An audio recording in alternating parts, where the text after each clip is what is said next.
Hey guys, uh, I'm running Kid here back again. How's everybody doing on there? How's my pack doing?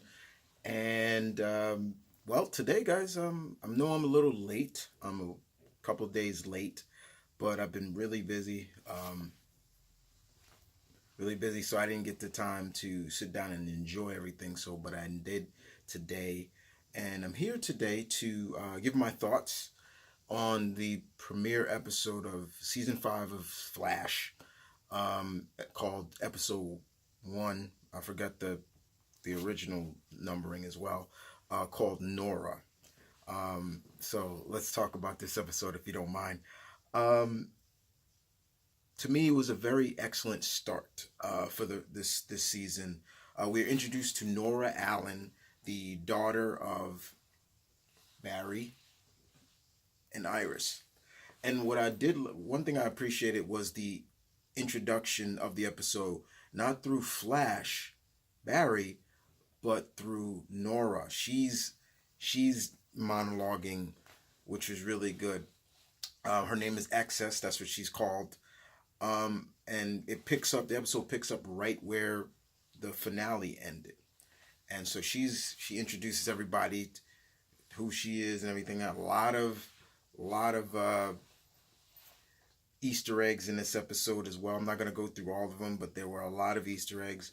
She was using a a term of coolness that we've heard before in an old school previous animated series called Batman Beyond. She was saying "shway" a lot, um, but the episode really just showed just how much Nora wanted to connect with her father, and that was the big introduction of this episode. She seemed to be more concerned of seeing her dad, and the episode built to that. First, she's saying that she doesn't know how to get home. She can't get home, but then we find out that's a lie. And it was more of selfish reasons of why Nora was here. You know, we find out in this episode that in the future, somewhere in the future, Barry is missing. Nora was born after Barry was missing, and he's been gone for 25 years. And remember those papers we would see from the future?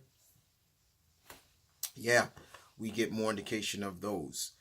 Um, and while everybody's still trying to come to grasp of who is Nora telling the truth or why she's here, we are introduced to, I guess you can say, the villain of the week, Gridlock, and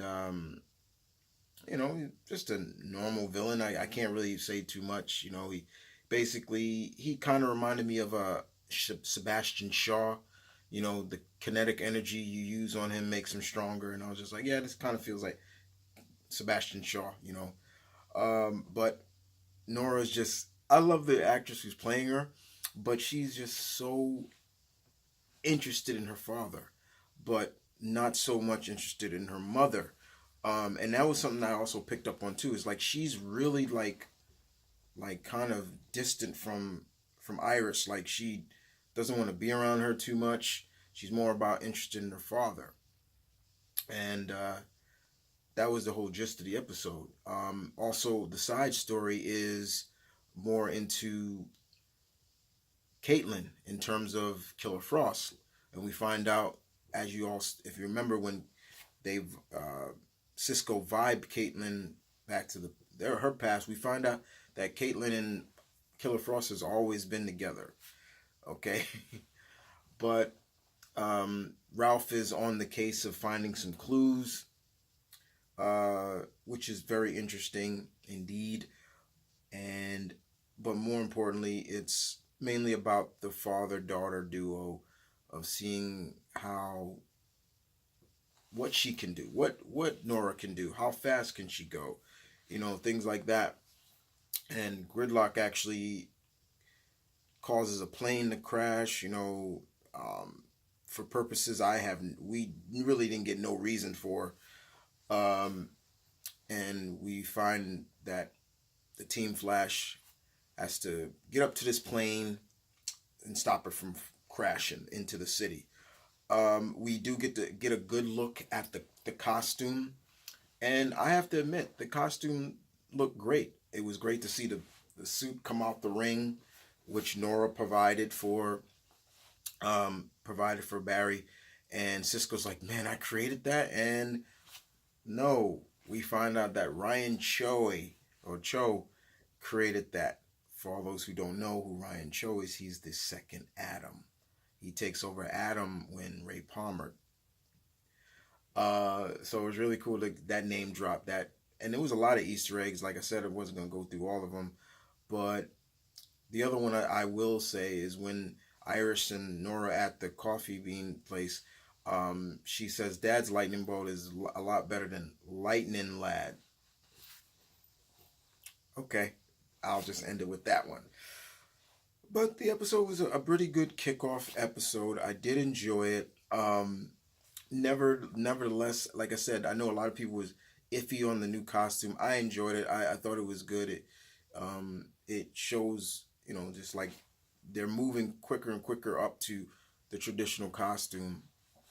But Barry is still keeping a secret from Iris and the rest of the team because of the fact that, yeah, Barry does feel responsible as well because he's not in Nora's life when she's born. He doesn't get to see her first walk, her first this or that, doesn't matter. But everything Nora in her future is almost exactly like Barry. She's a CSI, she's this, she's that. She did everything she could to just feel connected to her father. And I gotta admit, guys, that was something that I really felt. I was like, okay, I feel that, but how long will Barry keep the secret? We get winks at the arc villain. At the end of the episode, we find out that Caitlin's dad faked a death certificate, so he still could be out there. And Wally's going back to the Legends, which is fine. We all knew that was happening. But the question is how long will Nora stay? Before she may change something that isn't supposed to happen. But they kind of explained that a little bit in the episode 2. Through Wally. Wally said about, the Legends have a theory about, if you change something that may happen, that happened a long time ago, like basically example of Barry creating Flashpoint, there can be problems, but they were already supposed to have stopped Gridlock easily, but it took some time. Nothing's really going to change. So that's really interesting. Another key moment, like I said before, was seeing Barry kind of give the same speech Wells or Vaughn gave Barry when he first was running, because she couldn't phase. So, and I thought that was really cool to see him use that and phase the plane through buildings and bridges and stuff like that. But a good episode, very good. Very good episode for the start. I'm looking forward to seeing more of the father-daughter dynamic, and maybe more into why Nora is not really close to her mom as much, and maybe there's something with the future of Iris. I don't know, but still a good episode nonetheless. Nice kickoff, and we'll see where it goes from there. But sorry I'm late, guys. Like I said, just been extremely busy. I was busy this week, just work was draining me, and I couldn't really get time to watch the shows that I wanted to watch. Thank God for DVR, right? But other than that, you guys take care. You guys tell me in the comment section below, what did you think about the premiere episode of Flash? I'll see you guys next time. Again, as always, peace.